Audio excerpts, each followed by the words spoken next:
Eh bien voilà, bonjour mesdames et messieurs, tout le plaisir est nôtre de vous savoir très nombreux devant votre petit écran, attendant avec impatience et patience ce nouveau numéro d'Homéostasie. Et comme d'habitude, vous avez raison, le rendez-vous avait déjà été pris, il est explosif aujourd'hui, un débat chrétien-musulman. Pour une fois, on les retrouve enfin sur ce plateau d'Homéostasie, la spiritualité des profondeurs, parce que les 2 samedis qui sont passés, nous avions eu droit, aux chrétiens qui sont arrivés sur ce plateau défier et rechercher comme ça là les musulmans, Abdul Majid Dantes, le capitaine de l'équipe, et en deuxième lieu nous avions eu donc Ahmed Yala qui était arrivé ici en Jean-Baptiste musulman, comme pour déblayer déjà, arranger le chemin, parce que Abdul Majid devait arriver et ces choses faites sur ce plateau d'Homéostasie, la spiritualité des profondeurs. Aujourd'hui on va trancher avec la question, comme pour dire. Autrefois, il y avait eu ces 3-0 sur l'émission Kratos avec Jean Bombi, mais aujourd'hui, nous allons finir pour savoir qui de Mahomet et de Jésus-Christ est le sauveur de l'humanité. Et pour une émission si importante, la pensée du jour, à beau mentir qui vient de loin. Et tout de suite, lu pour vous. Le livre, nous l'avons piqué sur le plateau, mesdames et messieurs, une réponse chrétienne à l'islam. On ne sait si il vient des musulmans ou des chrétiens, mais il est écrit en page 19 ceci. Il existe une divergence importante entre certains chercheurs quant à savoir si beaucoup d'Arabes sont effectivement ou non les descendants d'Ismaël. Certains s'interrogent même sur l'origine des Juifs immigrants en Israël. Sont-ils vraiment des descendants d'Isaac? La question, à ce stade, est hors de propos. Les Arabes se perçoivent eux-mêmes comme des descendants d'Ismaël. Les descendants d'Ismaël, dont la liste figure dans Genèse 23, 13, 16, se sont installés dans le nord de l'Arabie. Environ 300 millions de 1,4 milliard de musulmans dans le monde sont arabes. Les Juifs se perçoivent eux-mêmes comme les descendants d'Isaac. La perception, mesdames et messieurs, est quelque chose de plus fort que toute réalité. En ce qui nous concerne, nous nous référons aux Arabes en tant que descendants d'Ismaël et aux Juifs en tant que descendants d'Isaac. Laissez-moi vous rappeler, c'est le livre qui le dit, l'auteur, que cette histoire n'est pas juste liée à Ismaël et à Isaac. Il ne s'agit pas simplement de leur passé, il s'agit de votre avenir, mesdames et messieurs. Plus particulièrement, ce n'est pas seulement leur histoire, c'est votre histoire. Chers invités, bonjour. Bonjour. Bonjour. Alors, sur ce plateau, le décor est planté, ça se voit à vue d'œil, là-bas les chrétiens, ici les musulmans, Abdul Majid, bonjour.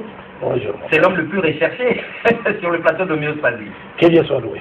Abdul Majid, vous avez fait le tour du monde, vous êtes célèbre, vous êtes le plus grand des débatteurs musulmans, on est au courant. Bon, d'abord je commencerai par rendre louange à Dieu, n'est-ce pas, qui nous a choisi l'islam comme religion, l'islam qui est la religion qui a été prêchée par l'ensemble des messagers de Dieu, et Dieu qui a envoyé son messager, le dernier des messagers, donc qui est le prophète Mohammed. La paix de Dieu soit sur lui, et l'a envoyé pour qu'après que le passage de Mohammed, l'humanité ne trouve aucun argument échappatoire, n'est-ce pas, à pouvoir avancer au dernier jour, n'est-ce pas, disons au jour du jugement de Dieu. Par rapport à ce que vous venez de dire, bon, effectivement, je ne dirais pas que je suis devenu célèbre, bien que c'est une évidence, mais par la grâce de Dieu, j'essaie un peu de sillonner le monde, respectant, n'est-ce pas, l'ordre qui nous a été donné par les prophètes, n'est-ce pas, celui de faire parvenir de lui, ne serait-ce qu'un message, afin que les gens soient sauvés. Parce que Mohammed est le seul messager de Dieu, à travers qui l'humanité tout entière sera sauvée. Et ce faisant, vous scandalisez évidemment les chrétiens qui en ont marre, donc, et justement, ils sont venus sur ce plateau, vous recherchez à corps et à cri, et heureusement pour nous que vous êtes arrivés, mesdames et messieurs, il est là. Alors, la parole est aux chrétiens qui avaient défié, on se rappelle bien, c'était relever le défi et renvoyer le défi comme dans un effort boomerang à Abdul Majid. Alors, la parole est aux chrétiens. Vous avez 5 minutes parce que c'est chaud. De Mahomet et de Jésus, d'où viendra le salut pour l'humanité, sinon l'introduction, c'est là qu'on nous avait préparé. Tout d'abord, je vous remercie, monsieur Alexis Bongo. Je salue tous ceux qui nous suivent dans le nom puissant de notre Seigneur et Sauveur Jésus-Christ. C'est vrai que nous étions ici il y a quelques jours de cela et nous avons tenu, je crois, 2 émissions qui était comme une réponse chrétienne à l'islam, compte tenu des défis que notre frère Abdul Majid a lancé un peu par-ci par-là, que ce soit au Mali, que ce soit à Pointe-Noire, que ce soit, je ne sais pas, en Côte d'Ivoire. Donc nous sommes venus sur ce plateau. La fois dernière, c'était pour essayer d'amener notre ami Abdul Majid sur le plateau, afin que nous puissions régler nos différences. C'est ça, je crois que le frère Sounit a quelque chose à ajouter. Sounit, évangéliste Sounit. Merci beaucoup, monsieur le journaliste. Enfin, nous retrouvons l'homme que nous avons tant cherché. Cet homme est expert dans l'art de mentir. Partout où il est passé, il a pendu le mensonge sur la Bible, sur le nom de Jésus et sur les chrétiens. Alors, on ne pouvait pas se taire devant un tel mensonge. Voilà pourquoi nous sommes aujourd'hui ici. Et je crois que tous les ingrédients sont réunis pour frire ce gros poisson musulman avec sa propre graisse qui est le Coran. Super. Et comme vous avez encore 3 minutes, on y va donc. Puisque vous démarrez par une accusation. Et elle est choquante, l'accusation. Elle est, bien sûr. Bien sûr, pourquoi? Parce que lorsqu'il dit que Mahomet est le sauveur de l'humanité, parce que là, nous devons aller droit au but. On y va. Nous n'avons pas assez du temps, donc nous devons aller droit au but. Sans détour. Bien. Alors, donc, quand il dit que Mahomet est le sauveur de l'humanité, j'ai suivi l'émission qu'il a, enfin, la conférence qu'il a organisée au Mali. Il a donné les critères. Il a dit, parmi ces critères-là, je vais prendre un, il a dit qu'il faudrait que l'un des deux, c'est-à-dire de Jésus-Christ ou de Mohamed, dise explicitement de sa propre bouche que je suis le sauveur de l'humanité. Ce qui avait été dit au Mali. Au Mali. Nous avons les images. D'accord. Donc ici, moi j'ai lu tout le Coran. Parce que le débat d'aujourd'hui, c'est entre le Coran et la Bible. Nous ne devons pas sortir du thème et sortir de ces deux livres-là. Alors donc, je me demande où est-ce que Mahomet l'a dit. Parce que j'ai lu tout le Coran, je n'ai pas trouvé. Mais moi, je peux par contre lui donner des versets bibliques qui sont tellement clairs. Nous allons prendre Jean chapitre 4. Jean chapitre 4, je m'excuse. 2 minutes, retrouvez ça rapidement. Jean chapitre 4, verset 42. Jean 4, verset 42. Oui. Et il disait à la femme, oui. Ce n'est plus à cause de ce que tu as dit que nous croyons, car nous l'avons entendu nous-mêmes, et nous savons qu'il est vraiment le sauveur du monde. Ah, ça c'est les hommes qui témoignent de Jésus-Christ. Vous pouvez encore lire Jean chapitre 12, verset 47. Jean 12, verset 45. 47. 47. Si quelqu'un entend mes paroles et ne les garde point, ce n'est pas moi qui le juge, car je suis venu non pour juger le monde, mais pour sauver le monde. Donc ça sort de la bouche de Jésus. C'est clair, c'est clair comme, c'est limpide comme l'eau de la source. Mais dans le Coran, on ne trouvera aucun verset coranique où Mahomet déclare que je suis le sauveur de l'humanité. Ça c'est le premier point. Le deuxième point, c'est que le monde est en proie au péché, monsieur le journaliste. Donc l'homme qui vient sauver, le sauveur de l'humanité, doit être sans péché. Parce que le monde est en proie au péché. L'homme de la même condition que ceux qui ont le péché ne peut pas venir les sauver du péché. C'est impossible. C'est impossible. Alors, Mahomet, c'est un pécheur comme nous pouvons le lire dans le Coran, chapitre 48, verset 2. Rapidement, parce que la minute va s'épuiser là. Coran 48, verset 2. Verset 2. Afin qu'Allah te pardonne tes péchés, passés et futurs. Qu'il parachève sur toi son bienfait et te guide sur une voie droite. Nous avons plein de versets comme ça, mais à cause du temps, on ne peut pas citer tous les versets. Mais je peux ajouter un verset, s'il vous plaît, à cause de Jésus, qui concerne Jésus dans le Coran. Rapidement, sera du 19, 19. Coran chapitre 19, verset 19. Ah d'accord. Coran 19, verset 19. Vous Vous auriez dû sélectionner ça. Il dit, je suis en fait un messager de ton Seigneur pour te faire don d'un fils pur. Il s'agit de Jésus-Christ. Il est pur, c'est l'homme idéal, c'est l'homme sans péché pour venir sauver les pécheurs. Moi, Mahomet ne peut pas me sauver. Même Abdul Mahdi, Mahomet ne peut pas me sauver parce que c'est un pécheur. Il est de la même condition que son prophète. Super. Alors, voilà. La réplique. C'est combien de minutes de plus? 6 minutes. C'est passé. Ça va, merci beaucoup, merci beaucoup. Je dirais tout de suite aux téléspectateurs qui nous suivent en ce moment, que bien que les musulmans soient venus ici, n'est-ce pas, pour essayer, dans le but de clore définitivement ces débats, les débats sur la question du sauveur de l'humanité entre Jésus-Christ et Mohammed, et cela rétablissant, n'est-ce pas, la vérité camouflée pendant des siècles par des pasteurs pour des intérêts vils de ce bon débat. Mais personnellement, je ne suis pas venu débattre avec ces frères, personnellement. Parce que moi, je suis là comme étant membre du jury. Je suis venu simplement les écouter parce qu'ils vont passer. C'est pourtant vous qui direz. Je suis venu les écouter parce qu'ils vont passer leur épreuve orale. Ah, d'accord. Leur épreuve orale du baccalauréat en théologie comparée. Ah, d'accord. Je suis là simplement pour les écouter. Sinon, s'il ne peut pas y avoir débat entre moi, c'est comme qui dirait quelqu'un qui dirait un élève de lycée voudrait défier, n'est-ce pas, en physique. Ça ne peut pas se faire.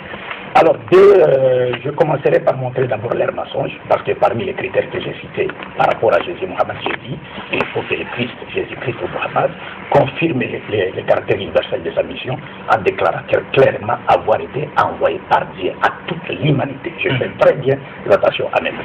Et puis, quand il cite des versets bibliques qu'ils ne comprennent pas, des versets qu'ils ne comprennent pas, écoutez, il a parlé du monde parce qu'il ne connaît pas l'essence du monde dans la Bible. Ibrahim disait, nous, Jean chapitre 15, verset combien?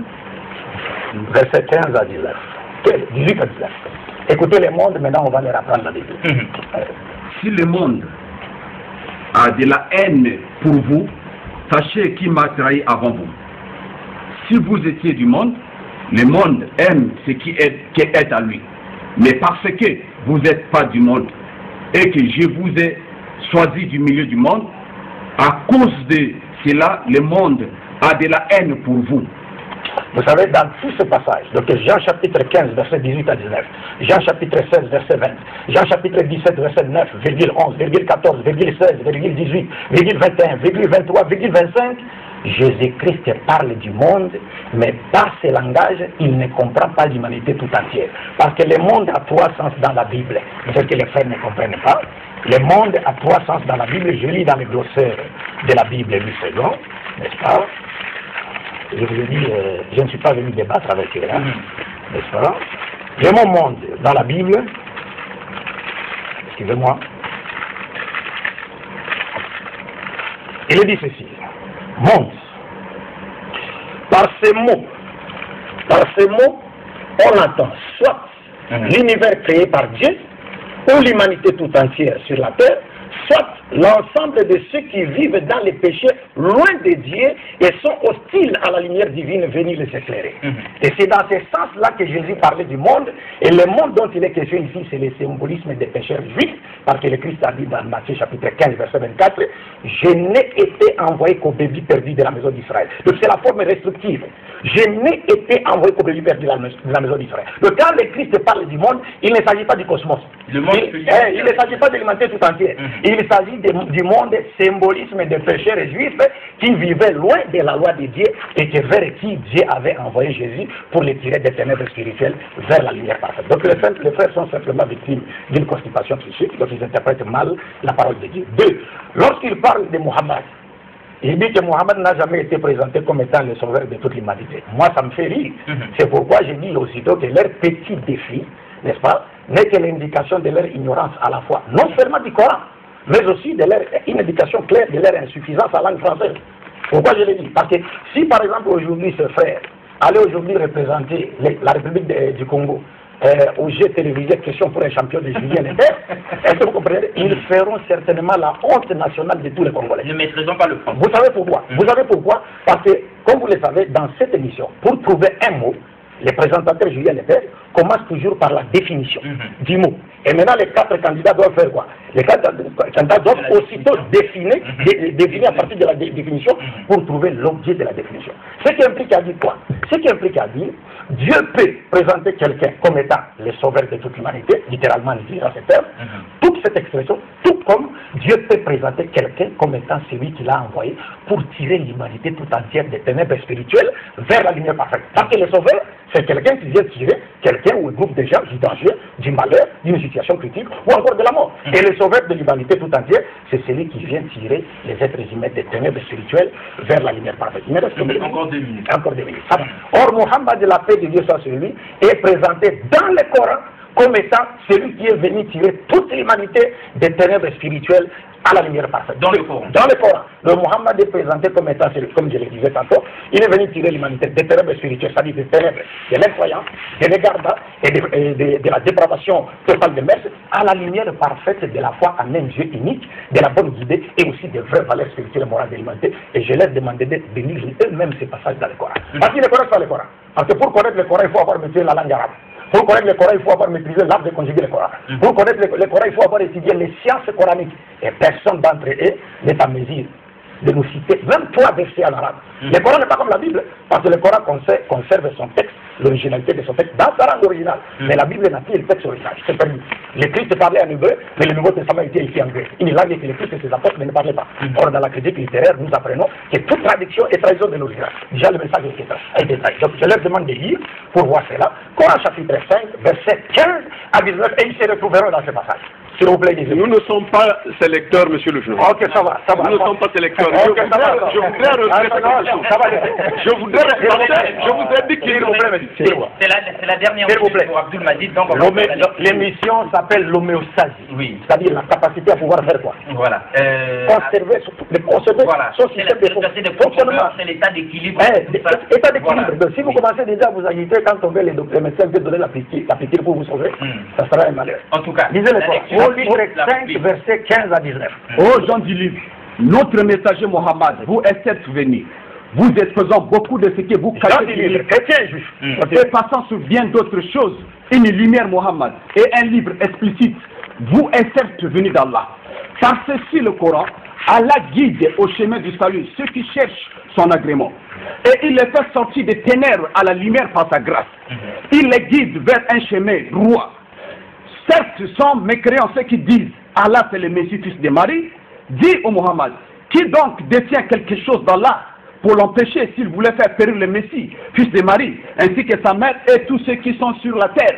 Allah seul appartient la royauté des cieux et de la terre et tout ce qui se trouve entre les deux. Il crée ce qu'il veut et Allah est omnipotent. Donc vous pouvez également prendre... une minute déjà, oui. Donc vous pouvez également prendre la sourate 14 verset 1, la sourate 33 verset 45 à 48 et la sourate 65 verset 11 où Dieu présente Mohammed comme étant celui qu'il a envoyé pour tirer toute l'humanité des ténèbres spirituelles à la lumière parfaite. C'est pourquoi dans ces passages, Dieu s'adresse aux gens du livre. Parce qu'un de leurs avait dit dans son ignorance du Coran que Abdul Majid a dit que le mot chrétien n'existait pas dans les textes originaux. Mais le mot chrétien n'existe pas dans les textes originaux du Coran. Le mot qui est utilisé dans le Coran pour parler des chrétiens, c'est les gens du livre, Ahlul Kitab et Naswara. Le mot chrétien n'existe pas. Parce que Jésus même ne connaît pas le mot chrétien. Est-ce que vous comprenez cela? Alors Dieu utilise cela et Mohammed, Dieu confirme le caractère universel du prophète Mohammed. Dans la sourate 21, verset 107, il dit: ô Mohammed, nous t'avons envoyé comme miséricorde pour tout l'univers. C'est pas le monde. Il a cité, il dit le monde, d'autres il n'a pas compris. Il dit tout l'univers. Le monde en arabe c'est Alam. L'univers c'est Alamin. Donc plusieurs mondes. Tout l'univers. Et dans ces passages du Coran que nous avons lus, Dieu dit il a envoyé Mohammed pour tirer les gens du livre, chrétiens et juifs, des ténèbres spirituelles à la lumière parfaite.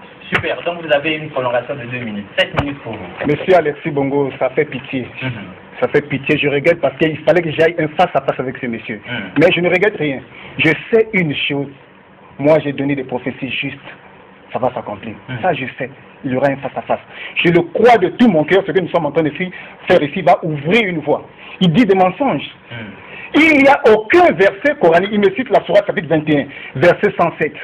Mais cette sourate-là, 21 verset 107 dit quoi? Nous t'avons envoyé à l'univers comme miséricorde. Et cela est dit de tous les prophètes dans le Coran qui sont envoyés à titre de miséricorde. Il ne lit pas son livre. Et c'est dit aussi de la même chose à Jésus dans la Sourate chapitre 19. À partir du verset 21, qu'il sera une miséricorde pour les gens. Mais il n'y a aucun verset coranique, ça c'est un défi. Ça c'est une peur, il a peur. Il n'y a aucun verset coranique qui montre que Mahomet est le sauveur de l'humanité. Ce verset n'existe pas. Lors de ces interventions, lorsqu'il est avec les chrétiens, il dit que montrez-moi un verset de la Bible où Jésus dit de sa propre bouche qu'il est Dieu. Mais on lui renvoie l'ascenseur. Qu'il nous montre un verset. Restez tranquille. Comment tu parles? Donc nous avons un thème qui est là. Le thème c'est l'humanité serait sauvée par Jésus-Christ ou par Mohammed. J'ai pas besoin de la parole d'Abdul Majid. Abdul Majid n'a pas besoin de mes paroles. Nous avons besoin de faire parler les Écritures. La Bible, il parle des critères, mais ces critères il a ramassé ça où? Mais c'est pas dans la Bible, ni dans le Coran. C'est un critère qu'il a monté de toutes pièces. Je lui défie de me montrer un seul verset dans le Coran qui parle de ces critères. Parce que les critères doivent être des critères divins, pas des critères inventés de toutes pièces. Lorsqu'il parle de ces critères, il a ramassé ça où? Le Coran est là, qui me montre un seul verset coranique qui montre ces critères-là. Ça n'existe pas. Moi, je regrette une chose. C'est vrai que nous sommes nombreux. Je regrette une chose. Je sais une chose, qu'il aura un grand débat. Ça, je le sais. Je sais, il va perdre. Ça, je le dis, c'est ainsi dit le Seigneur. Il va perdre. Ce qu'il dit, ce sont des mensonges. Il dit des choses, regardez même la Sourate chapitre 35, verset 19. L'aveugle et celui qui voit ne sont pas semblables. C'est-à-dire que j'ai affaire à qui? À quelqu'un qui choisit des versets. Je connais son style. Il choisit des versets. Alors que dans tout le Coran, on présente Mahomet comme un avertisseur. Lui, il dit qu'il vient sortir les gens des ténèbres. Mais c'est dit aussi de Paul. Paul aussi. C'est une mission. Tous les pasteurs, tous les messagers de Dieu, lorsqu'ils viennent, ils viennent faire sortir le peuple des ténèbres à la lumière. C'est la mission de tous les messagers. Cela ne veut pas dire qu'ils sont des sauveurs. Voyez-vous, dans le Coran, moi je lui défie, il est là, qu'il me montre un seul verset. S'il me montre ça, moi je me convertis aujourd'hui. Je deviens musulman. Ce verset n'existe pas. Lors de ces conférences, il utilise la Sourate chapitre 34, verset 28. Là où il est dit que nous t'avons envoyé à l'univers comme avertisseur et annonciateur. Ce verset ne dit pas que Mahomet est envoyé comme sauveur. Donc nous avons affaire à quelqu'un qui cherche à jouer. Il se dit que non, mais j'ai pas de débat avec. Il a des débats avec nous. C'est nous qui l'avons appelé sur ce plateau. S'il n'est pas capable de débattre avec nous, il prend sa route, il va. C'est ça. Il n'est pas notre professeur ici. Et lorsqu'il a cité le problème du monde, regarde même, il s'est fait même creuser même dans le glossaire de la définition. Lorsque Jésus dit dans Jean chapitre 3, verset 16 à 17, car Dieu a tant aimé le monde, qu'il a donné son Fils unique, afin que quiconque croit en lui, à moins qu'on soit un malade mental. Lorsqu'on dit quiconque, c'est-à-dire n'importe qui. C'est de ça qu'il s'agit. En fait, que quiconque croit en lui ne périsse point, mais qu'il ait la vie éternelle. Qu'est-ce qu'il dit dans Actes chapitre 4, verset 12? Qu'il n'y a de salut en aucun autre nom. Car il y a sous le ciel aucun autre nom qui a été donné aux hommes par lesquels ils doivent être sauvés. Lui il dit que la mission de Jésus c'est limitée aux enfants d'Israël. Qu'est-ce que Jésus dit dans Matthieu chapitre 24, à partir du verset 14? Il faut que cette bonne nouvelle du royaume soit prêchée dans le monde entier. Ensuite viendra la fin. Comment il explique ces écritures-là? Nous avons affaire à un tricheur. Il choisit des écritures, mais là les écritures qui présentent Jésus-Christ, il laisse ça à côté. Lorsque Jésus était ressuscité, dans Luc chapitre 24, à partir du verset 47, qu'est-ce qu'il dit? Il dit que la repentance et le pardon des péchés sera prêché à toutes les nations, à commencer par Jérusalem. Pourquoi il cite pas ces écritures-là? C'est un menteur. Et il vient ici en professeur. Quel professeur? Lui, il va enseigner qui? Vous êtes des élèves, vous avez... Il va enseigner personne, moi. Il va enseigner personne. Vous avez encore 2 minutes, évangéliste Sonny, 2 minutes avant que la parole ne revienne. Je vous ai dit tout à l'heure que cet homme est expert dans l'art de mentir. Vous voyez, tout le mensonge qu'il a pendu ici. Nous le constatons. Alors, je vous demande de lire le Coran chapitre 3, verset 55. Coran 3, verset 55. Rapidement. Nous lisons rapidement le Coran 3, verset 55. Rappelle-toi quand Allah dit: ô Jésus, certes, je vais mettre fin à ta vie terrestre, te lever vers moi, te débarrasser de ceux qui n'ont pas cru et mettre jusqu'au jour de la résurrection ceux qui te suivent au-dessus de ceux qui ne croient pas. Puis c'est vers moi que sera votre retour et je jugerai entre vous ce sur quoi vous vous opposiez. Ah, vous avez écouté? Et jusqu'à la résurrection, le Coran dit que ceux qui suivent Jésus-Christ jusqu'à la résurrection, le mot juste marque un espace de temps. C'est-à-dire que dès l'arrivée de Jésus-Christ, depuis sa mise en fonction jusqu'à la résurrection, les gens, tout le monde entier doit suivre Jésus-Christ. Donc, et Abdul Majid, et Abdul Malik, et Youssouf Ngolo, tout ce monde-là, le Coran, c'est notre propre livre qui dit que vous devez suivre Jésus. Donc, quand quelqu'un nie ça, vraiment, je ne sais pas comment le qualifier. Donc, il va en dehors de son propre livre. Donc, les vérités sont classées. Alors, je voudrais dire ceci. Quand M. Abdul Majid dit que je viens les écouter, nous avons lancé un défi. Il n'a pas écouté, mais on ne lui a pas dit. Il ne va pas venir nous écouter. Nous avons lancé un défi contre lui parce que c'est lui qui l'a cherché. À Pointe-Noire, il a dit, je cherche un pasteur plein d'Esprit Saint. Nous sommes là. Plein d'Esprit Saint. Nous sommes là. Et nous disons que nous ne devons pas jouer avec les termes. C'est l'atterrissage, nous ne devons pas jouer avec les termes. On a dit le salut entre Mahomet et Jésus. Et nous voulons que les Écritures amène la lumière parce que la parole est une lumière. Super. Tout prophète amène. Donc, qu'il nous montre coraniquement le terme sauveur appliqué à Mahomet et nous croirons. Super. Alors, voilà. Arrêtez 5 minutes. Non, c'est pas ça. Non, ils ont égalisé. Hein, parce qu'il y avait eu des débordements, on a égalisé. On repart sur 5-5. Je vais terminer. Je dis, je remercie Allah et je prie sur le prophète Mohammed, sur sa pieuse famille, ses fidèles compagnons et tous ceux qui suivent ce droit chemin de l'islam jusqu'au jour de la solution. Tout à l'heure, j'ai suivi les frères tricher avec un verset du Coran. Jusqu'à aujourd'hui, j'ai comme impression que ces frères se sont servis juste des versets du Coran comme ça qu'ils ont ramassé, sans savoir le sens de ces versets, pour venir les citer pêle-mêle. Ici, c'est un verset qui est au chapitre 3, qui commence déjà au verset 54. Dieu présente la situation des Juifs complotés pour venir tuer le prophète Jésus. Après qu'ils aient échoué à leur complot, Dieu présente le prophète Jésus comme celui qui est porteur des messages de l'unicité à son peuple. Alors, il donne non seulement que ceux qui suivront Jésus, parce qu'au milieu de ce verset,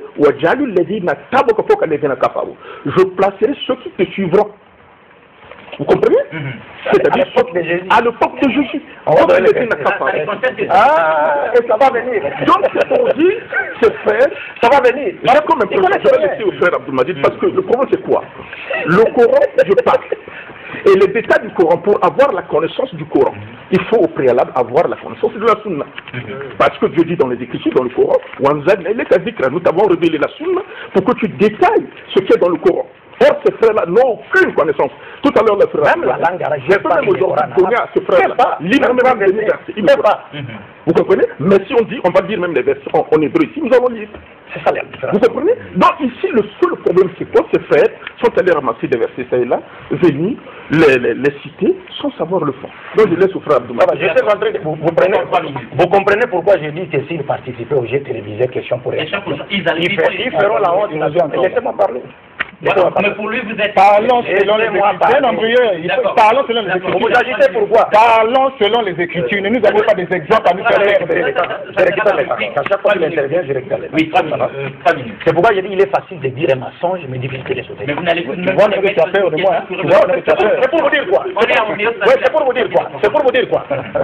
Il n'est pas nécessaire. Parce que sauveur veut dire celui qui vient tirer quelqu'un ou un groupe de gens du danger, du malheur, d'une situation critique, de la mort. C'est ça la définition du mot sauveur.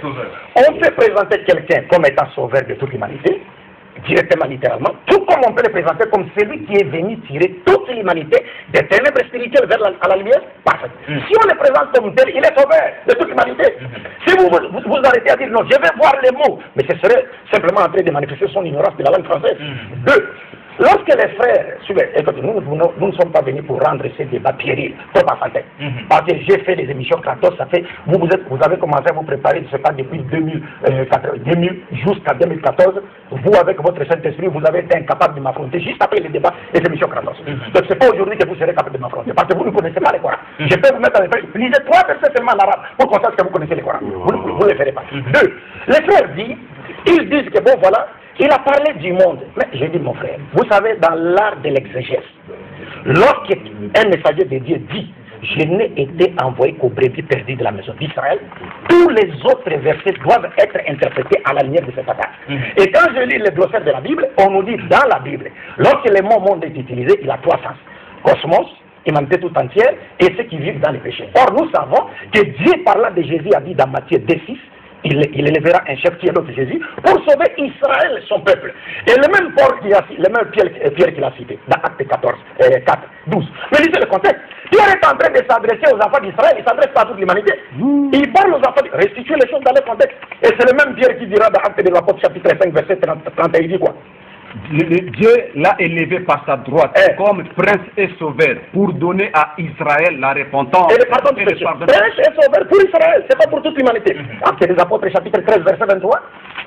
Acte des Apôtres, chapitre 13, verset 23. Verset 23. Oui.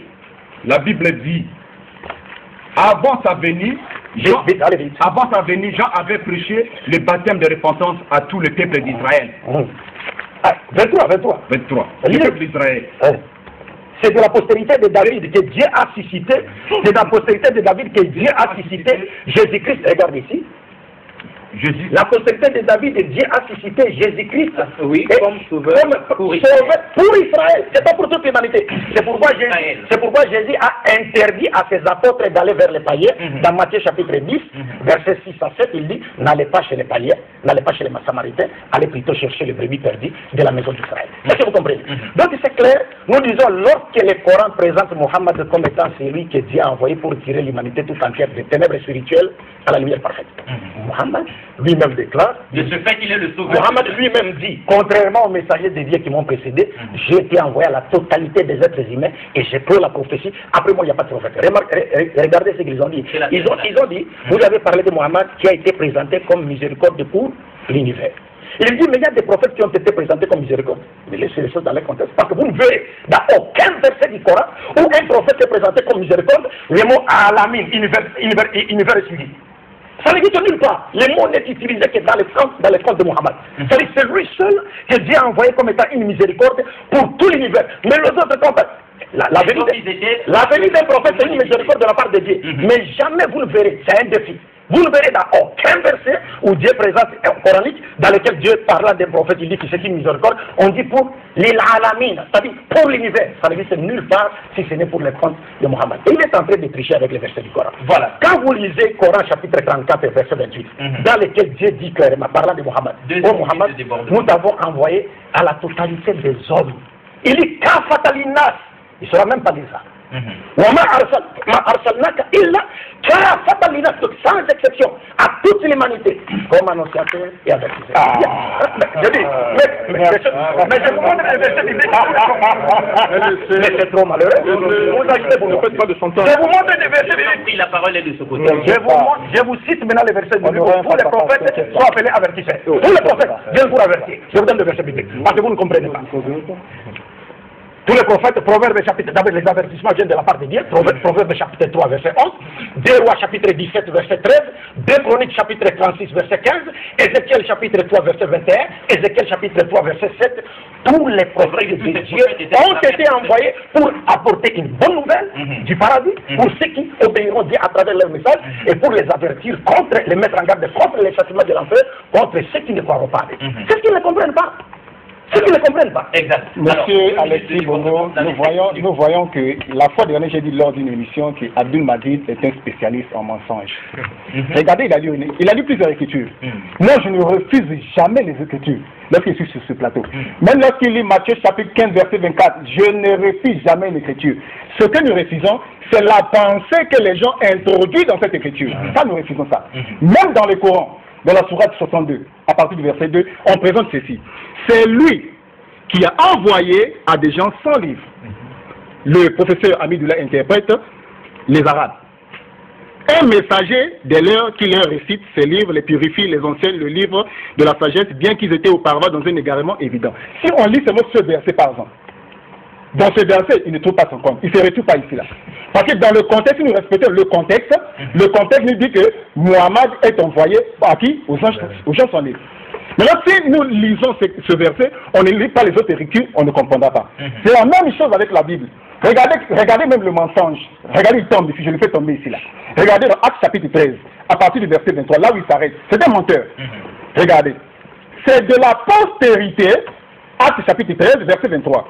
C'est de la postérité de David que Dieu, selon sa promesse, a suscité à Israël un sauveur qui est Jésus. Nous disons Amen, c'est l'écriture. Mais il est aussi écrit dans le même contexte que au verset 48, Paul et Silas, là il ne peut pas lire ça. Il ne peut pas lire parce que s'il lit ça, il comprendra que c'est un menteur. Paul et Silas, Paul et Barnabas leur dit avec assurance, c'est à vous, premièrement, que la parole de Dieu devait être annoncée, mais puisque vous la repoussez et que vous vous jugez vous-même indigne de la vie éternelle, voici nous nous tournons vers les païens, verset 47, car ainsi nous l'a ordonné le Seigneur, j'étais établi pour être la lumière des nations, pour porter le salut jusqu'aux extrémités de la terre. Maintenant, Abdul Majid, comme c'est un tricheur, un spécialiste, il lit, il s'arrête au verset 23. C'est pour ça que j'avais dit une chose. Ça, je le dis ce soir. Un face à face avec lui, il ne pourra pas. Je le dis, il ne pourra pas. On est déjà dans le... Non, ça c'est pas ça c'est un avant-goût. C'est un avant-goût, monsieur Alexis, je sais ce que je dis. Oui. C'est un avant-goût. C'est un tricheur. Moi, je n'ai jamais refusé une écriture sortant de la Bible. Je ne refuse jamais cela. Même si Jésus le dit, nous disons Amen, parce que c'est l'écriture.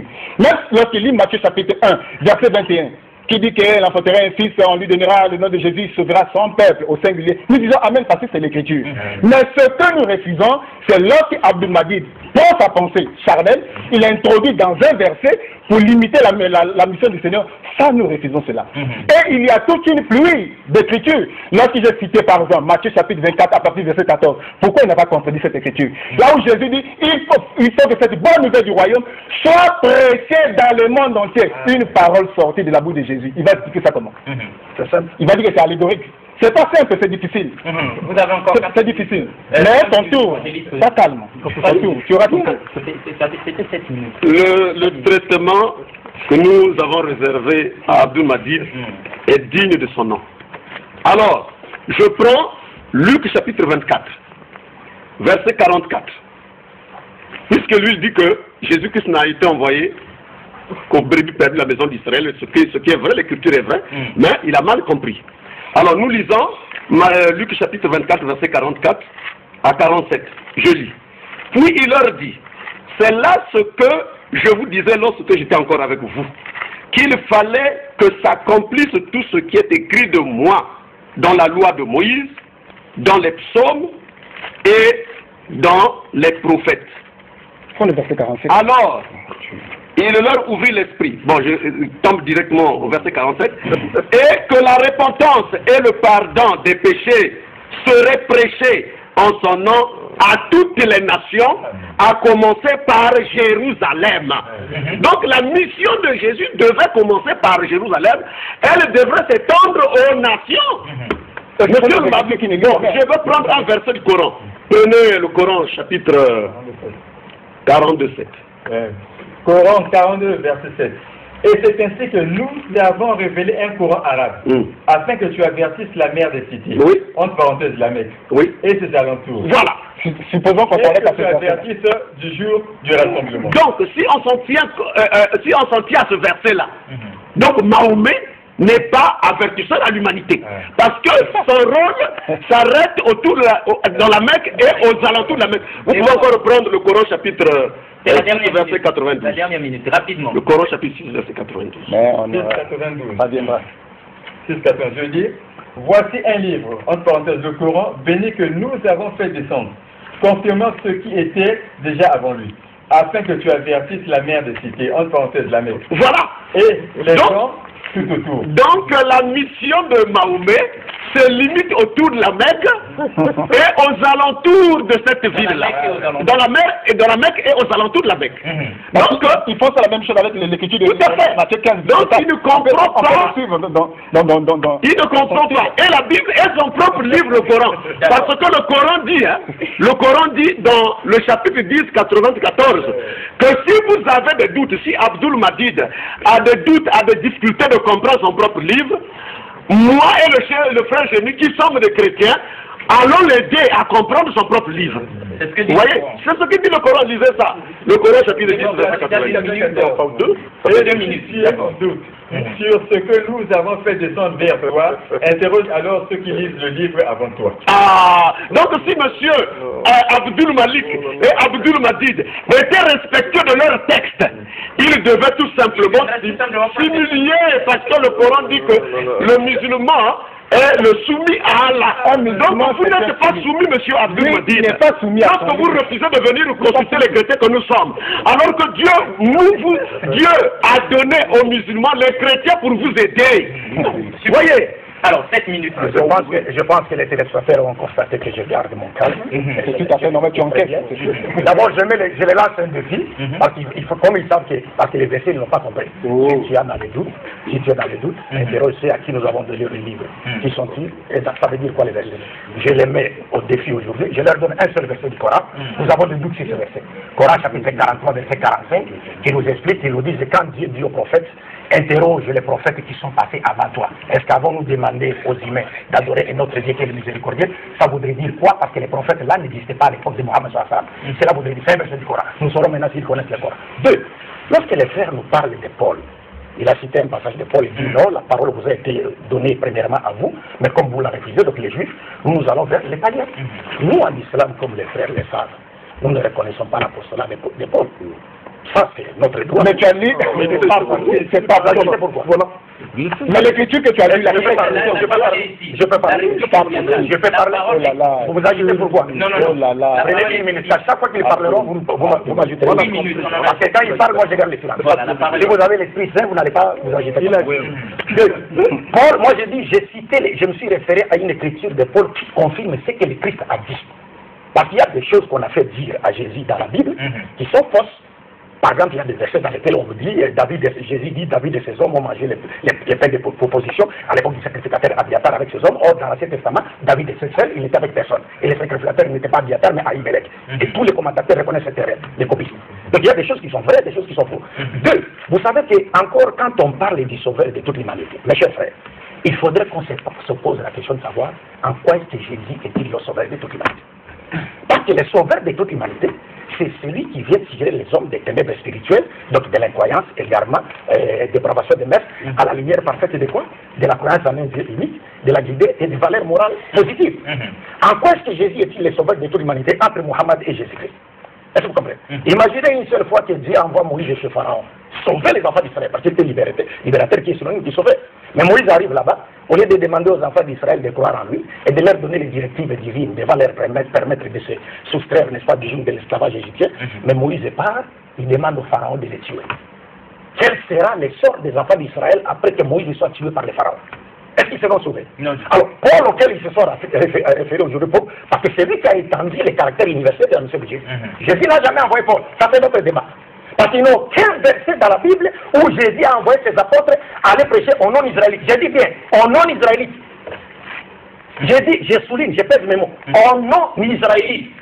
S'il y a des versets qu'on ne s'ajoute pas, ils vont donner les versets et nous allons ensemble les analyser. Mais ces cas, c'est pas du tout. Je suis dans les mêmes. Vous savez pourquoi? C'est la réplique. On est ici. Donc il n'y a aucun verset dans lequel Jésus a demandé à ses 12 apôtres d'aller prêcher son évangile aux non-israélites.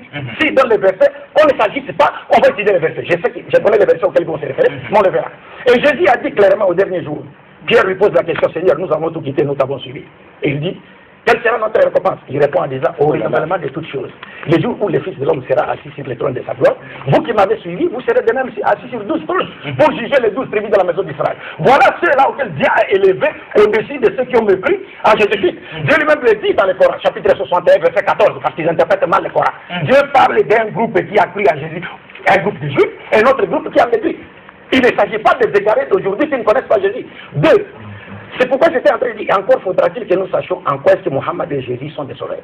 Parce que selon le christianisme, selon les chrétiens, Jésus est venu sauver le monde par sa mort sur la croix. Alors que Jésus, après la mort de Jésus, le taux de péché que le monde connaissait à l'époque de Jésus s'est multiplié aujourd'hui par 1 million de fois, et cela sous le regard impuissant du christianisme et de la doctrine de la rédemption par la mort de Jésus. Aujourd'hui, le pays de Jésus vit dans le péché, Mais le pays de Mohammed est régi par les lois de Mohammed. En quoi est-ce que Jésus est sauveur de toute l'humanité? Jésus est un vrai prophète. Puisque son monde est plus sale pour pas. Plus sale que le monde de Mohammed. Et le christianisme n'a jamais réussi à transformer une seule rive, même à Brazzaville ici, transformer moralement une seule rive à travers les enseignements du christianisme. En quoi est-ce que Jésus est-il sauveur? Parce qu'être un sauveur, ce n'est pas un slogan. Être un sauveur, ce n'est pas un slogan. Ça se décrète pas. Être un sauveur, vous devez d'abord enseigner aux hommes à connaître Dieu, parce que c'est la première question en matière de foi. Vous devez donner aux hommes une charte qui définit clairement les devoirs, les droits de chacun à tous les niveaux, des gouvernants comme des gouvernés. Vous devez leur donner un code de conduite, de moralité, ainsi de suite. Être sauveur, ce n'est pas un slogan. Donc il faut comparer cela. Alors, je reviens pour dire pourquoi les frères s'agissent. Quand moi je parle, je lance un défi pour finir. Une dernière minute. Parce que je lis ici, et je le répète, il n'y a aucun verset. Parce que quand Jésus dit « Je n'ai été envoyé qu'aux brebis perdues de la maison d'Israël », c'est une forme restrictive. Ils ont raison. Mais quand vous donnez l'écriture pour étendre, n'est-ce pas, la mission de Jésus, il faut que cela soit en harmonie avec l'esprit du champ de la mission de Jésus. C'est pourquoi je dis ici, pourquoi alors on ne trouve pas dans la Bible un seul verset dans lequel Jésus a demandé à ses apôtres d'aller prêcher l'évangile aux non-israélites. Je le souligne des non-israélites. Pourquoi aucun apôtre de Jésus n'a prêché à un seul païen l'évangile sur l'ordre de Jésus? Pourquoi? Alors que Mohammed est venu, c'est le seul prophète de Dieu qui avait des disciples appartenant à d'autres nations que la sienne, parce que pour être le sauveur de l'humanité, comme je l'ai dit, ce n'est pas un slogan. Il faut qu'on prouve cela, que Jésus ou Mohammed prouve cela, en ayant des sons vivants dans son entourage de disciples qui appartiennent à d'autres nations. Mohammed les avait. Des Noirs, des Romains, des Perses, des Africains, mais Jésus n'en avait pas. Et aujourd'hui, s'il faut comparer, parce que la doctrine de la rédemption, sur laquelle repose le christianisme, et les chrétiens disent par cette doctrine nous serons sauvés, cette doctrine, le Christ ne l'a pas enseignée. Et c'est une doctrine d'origine satanique. Donc c'est pourquoi le monde ne peut pas être sauvé par le christianisme. Il y a des débordements d'une minute. Super. Monsieur le journaliste, vous voyez que cet homme ne fait que mentir. Il ne fait que mentir. Il a dit, dans les images que j'ai, il a dit il faudrait que ce sauveur de l'humanité l'ait déclaré explicitement de sa propre bouche que je suis le sauveur de l'humanité. Qu'est-ce que cela veut dire? Il faudrait que Mahomet l'ait dit dans le Coran. Voilà pourquoi nous nous lançons un défi ici. Ce n'est pas attendre demain. Il faudrait que Mahomet dans le Coran nous dise que je suis le sauveur de l'humanité dans le Coran, le sauveur. Le terme sauveur doit ressortir là-bas. C'est ma conférence ici. Une minute, on va ajouter la réponse. Et c'est le thème d'aujourd'hui. Oui, c'est le thème d'aujourd'hui. C'est le thème d'aujourd'hui. Donc il est tout simplement incapable, avec son propre livre, de nous dire un seul verset où Mahomet a dit que je suis le sauveur de l'humanité. Et ensuite, j'avais dit que le sauveur de l'humanité ne peut pas être un pécheur. Ça, je lui ai dit, il n'a pas riposté. Pourquoi il ne riposte pas? Parce qu'il sait que là-bas, il va tomber. Là-bas, il va tomber. Le sauveur de l'humanité ne peut pas être un pécheur. Moi, j'ai des problèmes dans ma maison. Avec ma femme, j'ai des problèmes. Vous aussi, vous avez les mêmes problèmes que j'ai. Vous viendrez sur me sauver mon foyer. Alors que vous, dans votre maison, vous avez aussi des querelles à tout moment, vous bagarrez. Donc, le prophète Mohammed et Abdul Malik et Abdul Majid et toute sa suite, ils sont dans la même condition. Voilà pourquoi Jésus-Christ a été donné comme modèle pour que l'humanité tout entière le suive. Coran chapitre 3, verset 45. D'accord. Coran chapitre 3, verset 45. Nous vous avions dit que venez faire école. Les cours sont gratuits, monsieur Abdul Majid. Les cours sont gratuits. Quand les anges dirent, oh Marie, voilà qu'Allah t'annonce une parole de sa part. Son nom sera Al-Messie, Issa, fils de Marie. Registre ici-bas. Comme dans le Jésus-Christ est le modèle parfait. Ici-bas, on n'a pas seulement dit en Israël. Il dit ici-bas, donc même en Arabie Saoudite, partout, au Mali. Donc ici-bas, il est le modèle parfait. Et dans l'au-delà, Dans l'au-delà, aucun prophète. C'est le Coran qui parle. C'est le Coran qui parle, nous avons lu. On ne sort pas du thème, monsieur. Alors, donc, ne sortons pas du thème. Donc, lui, il veut nous payer la rédemption par le temps. Nous voulons vous voyez, donc, c'est un homme, c'est un technicien du mensonge. Hein. Donc, il dribble comme ça pour que nous le suivions. Nous te ramenons dans ton propre livre, monsieur. Donnons-nous un seul écriture où Mahomet dit clairement que je suis le sauveur de l'humanité. Mais Jésus-Christ l'a déclaré dans la Bible. Et nous avons donné le preuves dans le Coran. D'accord, mais vous avez encore... Monsieur Alexis Bongo, moi j'aimerais bien que nous puissions rester dans le cadre du thème. Oui, ramenez-nous dans le thème parce que... Moi je dis ceci. Si Mahomet est le sauveur de l'humanité, entre Mahomet et Abdul Majid, qui est mieux placé pour nous le dire? C'est Mahomet. Si Mahomet est le sauveur de l'humanité, entre Abdul Majid qui est ici et le Coran, qui est mieux placé pour nous le dire? Je crois que le Coran contient toutes les informations. Quand on dit qu'un musulman, le mot musulman veut dire celui qui est soumis, il est soumis à quoi? Soumis à ce que Allah a dit. Qu'est-ce que Allah a parlé? Il a parlé dans le Coran. Dans tous les passages que moi je lis, c'est toujours le mot avertisseur, annonciateur. Avertisseur, annonciateur. Il n'est dit sauveur. Pour quel peuple? Laisse-moi parler. Tu as peur de quoi? Tu as peur de moi? Annonciateur, avertisseur. Nous prenons le terme, c'est-à-dire la difficulté de ce monsieur, c'est quoi? Dans une myopie spirituelle, lorsqu'il voit le mot avertisseur ou bien le mot annonciateur, pour lui, dans une myopie spirituelle, il voit le mot sauveur. Or, le mot sauveur, c'est autre chose. Mahomet, il n'y a aucun verset, ça je le défie, il est là, il ne peut pas trouver ça ici. Donc la seule façon pour lui de s'en sortir, c'est de faire ces petits dribbles, c'est tout. Donc nous n'allons pas le laisser. S'il y a un verset, parce que le thème c'est l'humanité serait sauvée par Mahomet ou par Jésus. Il y a des gens qui nous suivent, des gens respectés qui ont besoin de connaître leur sauveur. Et nous disons ceci ce soir, l'humanité n'a pas besoin d'un sauveur qui est mort. Ou qui est dans une tombe. Mahomet est mort en 632 à l'âge de 63 ans. Jésus-Christ est vivant. Il est le sauveur parfait. Et j'ai lu l'écriture de Jean chapitre 3, qui est mon verset préféré. Jean 3, 16 à 17. Car Dieu a tant aimé le monde qu'il a donné son Fils unique. En fait, quiconque quoi? Ici, on n'a même pas besoin qu'un génie quitte au ciel pour nous dire que non. Quiconque veut dire, quiconque, ça veut dire n'importe qui. En fait, quiconque quoi en lui ne périsse point, mais qui ait la vie éternelle. En effet, Dieu n'a pas envoyé son Fils dans le monde pour juger le monde, mais pour que le monde soit sauvé par lui. Il y a une différence, je vais vous dire ceci. Moi, je n'ai jamais refusé une écriture. Regardez qu'il a cité une écriture de Matthieu chapitre 19 à partir du verset 27. Il a fait sortir cette écriture dans son contexte. Lorsque Jésus dit au renouvellement de toutes choses, vous qui m'avez suivi, vous serez de même assis sur 12 trônes pour juger les 12 tribus d'Israël. Nous disons Amen, c'est l'écriture. Mais lesquels qui le suivaient à cette époque-là? Donc il ne respecte pas le contexte. Il faut prendre l'écriture dans son contexte. Ceux qui le suivaient en ce temps-là, c'était qui? C'était pas les Congolais. C'était les disciples israélites. C'est pour ça que vous qui m'avez suivi, vous serez de même assis sur 12 trônes pour juger les 12 tribus d'Israël. Mais au verset 28, vous allez dire que les premiers seront les derniers et les derniers seront les premiers. Il fait allusion maintenant aux païens. Là où lui, il n'arrive pas à lire. Vous savez, le problème, c'est quoi? Lorsqu'on cherche à forcer l'interprétation de la Bible, on risque de faire dire au Christ. Vous savez, vous venez de dire, il vient de dire que ceux qui l'ont suivi seront jugés. Et quand ils interprètent le Coran, je mettrai ceux qui t'ont suivi au-dessus, ils disent les chrétiens aujourd'hui. Non. Non, c'est très bien. C'est l'interprétation faussée. Quand vous parlez, vous dites ceux qui l'ont suivi seront placés au-dessus de ceux qui ont mépris. Il ne s'agit pas des chrétiens d'aujourd'hui, il s'agit des juifs qui ont suivi les Israélites. Il vient quand il interprète ce verset, la Bible dit non, ceux qui l'ont suivi, ce sont les Israélites. Alors, quand le Coran te parle de ceux qui l'ont suivi, quand Dieu parlait avec Jésus, vous les chrétiens ici, non israélites, vous étiez là. Vous n'étiez pas là. On ne concerne pas les chrétiens non israélites. Vous savez, lorsque les frères lisent un verset, ils citent le Coran, il dit, il illustre ici-bas dans l'au-delà. Mais pas seulement ça. Le Coran parla de tous les êtres humains qui vont hériter les paradis, les appelle des gens qui seront minal mukarabin, c'est-à-dire les rapprochés de Dieu. Pourquoi on parle de Jésus comme il dit ici-bas de l'au-delà? L'un des rapprochés, c'est pas le seul, l'un des rapprochés de Dieu. Parce que c'est un prophète de Dieu. Et puis le verset 49 et 51 vous dit quoi? Dieu dit dans le Coran, il sera le messager aux enfants d'Israël. Il n'a pas dit ça. Le Coran dit, il est messager aux enfants d'Israël. Comme le Christ lui-même a dit, je n'ai été envoyé qu'aux brebis perdues d'Israël. Nous lisons les Français ou les Coran.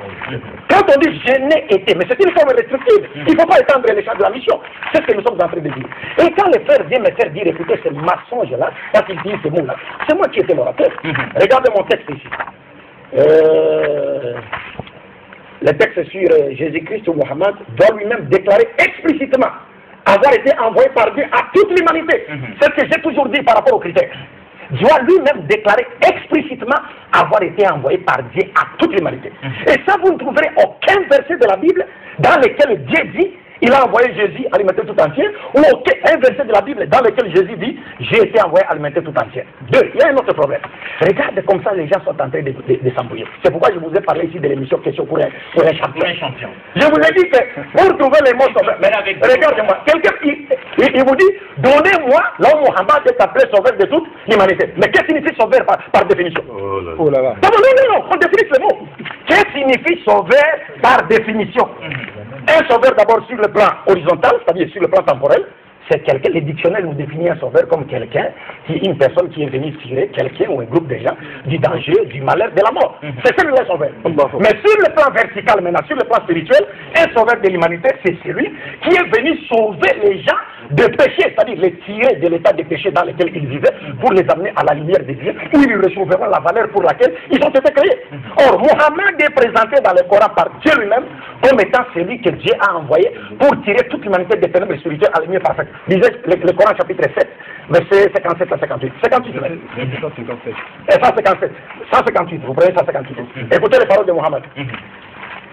Coran chapitre 7, verset 157 à 158. Écoutez la parole d'Allah.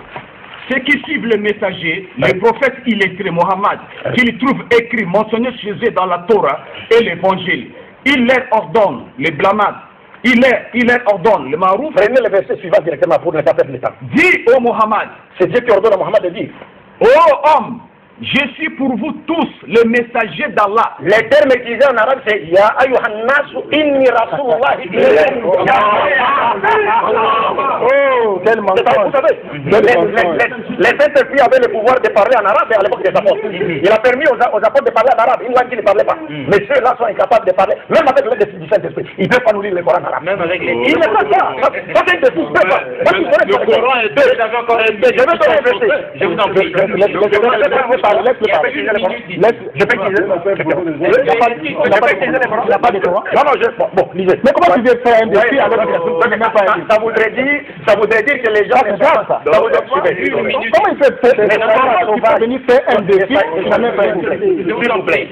Si vraiment nous sommes venus pour chercher la vérité, si par exemple je disais au frère, je peux prendre votre Coran pour les lire? Où est le match? Voilà. Parce que je voudrais donner le verset dans le Coran qu'ils mettent pour ne pas avoir un précepte premier. Montrez-nous un terme sauveur là-bas où Mahomet présenté comme le sauveur. C'est pourquoi j'ai dit, c'est trop malheureux. C'est-à-dire, vous avez dit que le sauveur réellement le dit et l'explique. Vous avez dit pourquoi? Non, vous à chaque fois que je prends la parole, je vous en prie. Si tu veux faire des réponses, mais à chaque fois que je prends la parole, vous vous agitez pourquoi? Quand vous parlez, moi je garde. Mais laissez-moi parler. Mais laissez-moi parler. On est ici pour la chapitre 34. C'est pourquoi j'ai dit, tu vois, tu n'es pas de sauvage. Je ne vous ai pas trompé de sauvage. Non, je ne vous ai pas traité de sauvage. Je dis qu'on ne peut pas se comporter comme des sauvages. Je dis compris moi-même. Et nous avons envoyé en tant qu'annonciateur et avertisseur pour toute l'humanité. Mais la plupart qu'est-ce signifie être annonciateur? Vous aurez à répondre. C'est cela l'ignorance des frères. Qu'est-ce signifie être annonciateur? Même Jésus est venu annoncer la bonne nouvelle. Tous les prophètes sont des annonciateurs et avertisseurs. Qu'est-ce signifie être annonciateur et avertisseur? C'est cela le problème. Parce que le problème des frères, c'est les concepts définitionnels. Vous savez, comme je venais de le dire tantôt, on peut présenter quelqu'un, n'est-ce pas? Si on disait de quelqu'un que c'est un sauveur, on n'a pas menti. Et si on disait de quelqu'un qu'il est venu nous tirer du malheur, on n'a pas menti, c'est un sauveur. Un sauveur, c'est celui qui tire quelqu'un du malheur constitue quelqu'un du danger. Maintenant, Mohammed est présenté dans le Coran comme étant celui qui a été envoyé pour tirer toute l'humanité des ténèbres spirituelles à la lumière parfaite. Et dans ce verset, qui est clair, parce que vous ne trouverez pas un seul verset comme celui-ci dans la Bible, dans lequel Dieu parla de Jésus, il dit, je l'ai envoyé à l'humanité tout entière. Non, mais Dieu parle dans ces passages, il dit clairement, ô Mohammed, nous ne t'avons envoyé que comme annonciateur et avertisseur à toute l'humanité sans exception. Mais la plupart des gens ne le savent pas, y compris ses frères. Donc, dans les familles, des gens qui ne savent pas. La plupart des gens ne savent pas. Ils s'arrêtent à dire annonciateur, avertisseur. Mais qu'est-ce que signifie annonciateur et avertisseur? Ils ne peuvent rien dire, parce que tous les prophètes sont appelés dans la Bible des avertisseurs. Tous les prophètes de Dieu, ils sont venus annoncer. Lorsqu'on termine, de 2 minutes. Oui. C'était plus que clair. Et nous avons dit ici que si on mettait Jésus-Christ et Mohammed devant nous à travers leurs paroles, vous ne trouverez aucun verset dans lequel Jésus dit j'ai été envoyé à la totalité des hommes. Allez, mettez tout entier. Mais Mohammed lui-même expliquait encore ces versets du Saint-Coran. Parce que dans leur fuite en avant, quand ils cherchent à séparer le Coran et la Torah, c'est là où on va démontrer leur ignorance du Coran. Le prophète Mohammed dit clairement ceci. Moi, Mohammed, contrairement aux prophètes de Dieu qui m'ont précédé, j'ai été envoyé à la totalité des êtres humains. Et après moi, il n'y a pas de prophète. Et il ajoute en disant ceci, l'arabe n'est pas supérieur à un autre être humain, ni un autre être humain supérieur à un arabe, ni un blanc supérieur à un noir, ni un noir supérieur à un blanc, que par la piété. Le seul prophète qui a placé tous les êtres humains au même pied d'égalité, en basant les critères de noblesse sur la piété, c'est Mohammed. Jésus priait dans les temples, les païens convertis au judaïsme étaient là, et il y avait une balustrade de pierre autour du temple qui les interdisait de pénétrer dans les temples sous peine de mort. Jésus n'a jamais demandé à détruire cette balustrade-là, et n'a jamais demandé à ces païens-là de pénétrer dans les temples pour adorer le Dieu des Juifs ensemble avec les Juifs. Jamais il ne l'a fait.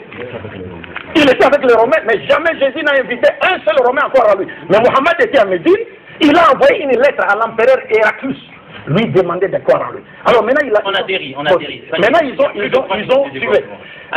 Regardez maintenant, je ne dirais pas par respect pour eux, je ne dirais pas leur ignorance, mais leur petit savoir. Parce qu'ils ignorent les signes. Ils disent, Dieu a dit à Mohammed, Dieu a dit à Mohammed, afin que Dieu puisse te pardonner péché, et tes péchés passés et tes péchés futurs. Mais qu'est-ce que cela veut dire? Ça c'est une prolongation encore. Il y a des débordements. Monsieur Alexis Bongo, la parole est monsieur Alexis, à moins que vous le disiez. Monsieur, dis ça, laisse-le dire. On va rattraper ça. Alors, ce verset voudrait dire quoi? Voilà. D'abord, je leur pose la question sur base du même verset. Mais nous pose pas la question. Non. Ne pose pas la question. Parle dessus. Vous savez, monsieur Alexis, il a fini. Tu as fini, non? On m'a donné 2 minutes. Ça va finir 1 minute. Ça veut dire quoi? Oui. Monsieur Alexis, renvoie-moi la parole, je vais essayer de faire ça. Ça veut dire quoi? 1 minute. J'ai dit ceci. On se pose la question.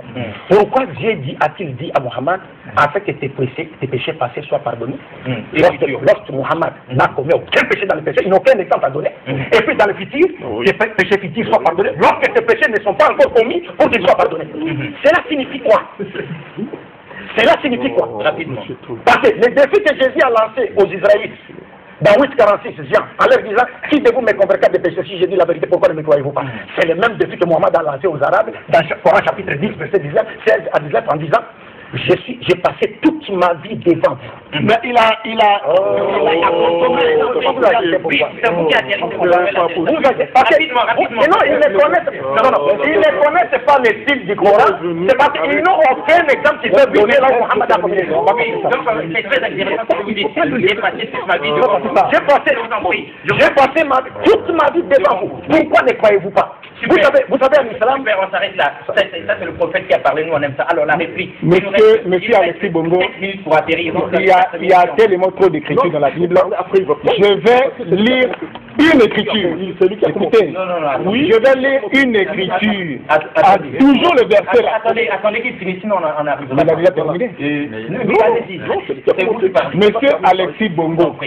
Moi, je crois que Abdul Majid a un sérieux problème. Il a vraiment un problème de constipation spirituelle, tel que lui-même le dit. Dans Jean chapitre 3, à partir du verset 16 à 17, je reprends encore ce verset-là, où Jésus dit, car Dieu a tant aimé le monde, qu'il a donné son Fils unique, afin que quiconque croit en lui ne périsse point, mais qu'il ait la vie éternelle. En effet, Dieu n'a pas envoyé son Fils dans le monde pour juger le monde, mais pour que le monde soit lui. Ça, c'est une parole sortie de la bouche de Jésus. C'est-à-dire quoi? C'est-à-dire chaque matin où nous allons nous réveiller, même lorsque Abdul Majid essaie de contredire cela, chaque matin, lorsque nous allons nous réveiller, nous verrons toujours cette écriture-là. C'est-à-dire quoi? C'est-à-dire son ignorance, ses difficultés va l'arrêter, mais ça ne peut pas arrêter cette écriture-là. Cette écriture est vraie. Et Jésus-Christ est le sauveur dès sa naissance. On ne devait pas sauver. Il nous parle des critères. Les critères, là, vous savez, là où il a eu ça dans un forum. Un forum là sur internet, un forum entre un musulman, voilà, et Petro qui sont en train de faire un débat. Voilà. C'est un forum. Voilà. Donc les critères là ne sont pas dans le Coran. Il a inventé ça de toutes pièces. Voilà, donc cela dit, on est arrivé à l'atterrissage. Mais oui, on est arrivé à l'atterrissage. Je crois que mesdames et messieurs, on va conclure. On va conclure parce que on risque d'ouvrir encore une brèche. Une minute seulement pour vous? Non. On ouvrir une brèche pour rien. Bon, nous avons suivi qui de Mahomet et de Jésus est le sauveur. En tout cas, ils ont été à la hauteur des choses. Il y a eu de la constipation spirituelle dans l'air, on les a écoutés de la part des musulmans ou des chrétiens, mais vous avez attendu que vous avez pu donc tirer la quintessence même des messages qui ont été délivrés dans la Coran. Et la constipation a beau mentir, je vous en prie, a beau mentir, il vient de loin. Et donc nous aurons une suite évidemment, si Dieu le permet, si jamais Allah est d'accord, ce n'est que partie dans une salle, une grande salle. Dans une grande salle. Ce serait bien donc une salle, c'est là où je je te le dis, je te le dis, moi je te le dis. Je vous en prie. Vous ne me connaissez, moi je te le dis. Je vous en prie. On est arrivé à la fin. Vous le tu vois, je vous en prie. Je sais que moi j'ai un autre je te le dis ça calme. Je vous en prie. C'est bien qu'on ait comme ça décidé de prolonger la chose dans une grande conférence, dans une salle. Et là, il y aura tout le monde qui nous regarde de l'autre côté. Il a été incapable de donner un seul verset. Incapable. Il était le mot vous étiez quatre, vous étiez avec le Saint-Esprit. Vous étiez quatre, vous étiez avec le Saint-Esprit.